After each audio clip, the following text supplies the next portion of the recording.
Mexico has real alien corpses. You may have seen recently that the Mexican Congress have released footage of real alien corpses as part of their congressional hearing thing.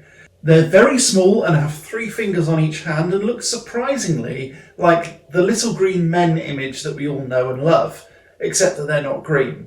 They're kind of mummified. But do we love them, or should we fear them? Annihilate! Kill! Let's not be too rash. And what does it all mean, anyway? Well, in this video, I'm going to investigate what this very odd revelation actually means to you and me. As the American government plunged on with their UFO congressional hearings, pandering to the public pressure to release what scraps of knowledge the military may have about otherworldly civilizations, Mexico have released footage of what appears to be, at least, mummified alien bodies. Yeah. Now, the alleged alien bodies were presented in boxes at the Mexican Congress and showed what looks like non-human alien kind of creatures.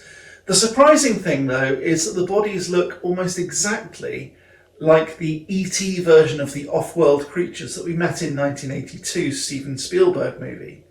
E.T. Is that a coincidence? No, definitely not. Well, I don't know, but that's the issue.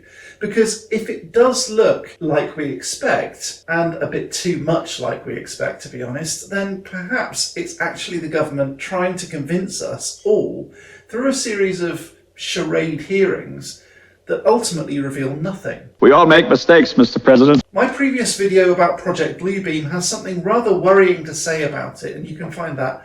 I've linked it up there and linked it down in the description as well. The alien bodies were retrieved from Cusco in Peru, apparently, and they were presented in Mexico on Wednesday.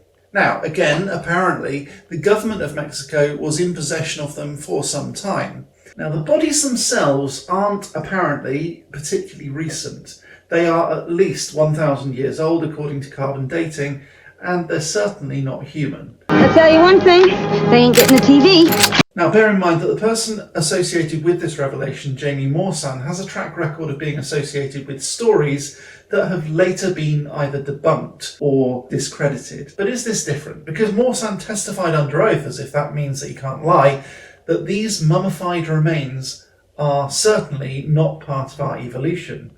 Up to 1/3 of their DNA apparently remains unknown. Now, what that means, I'm not really sure. Have they not sequenced the genome yet, or are they not able to? Are they not able to get a full sequence from a mummy? I'm not sure. Or did they just do it, but not really understand most of it? Well, these questions remain unasked and unanswered. Mr. Morsan has previous experience of making claims that were later debunked, so the self-proclaimed ufologist isn't really the most reliable witness either. But these corpse mummies that were presented, covered in sand, in silk-lined window boxes, do appear to be a little bit more convincing than the screams of Nessie or Bigfoot, but only just. He said, "These specimens are not part of our terrestrial evolution.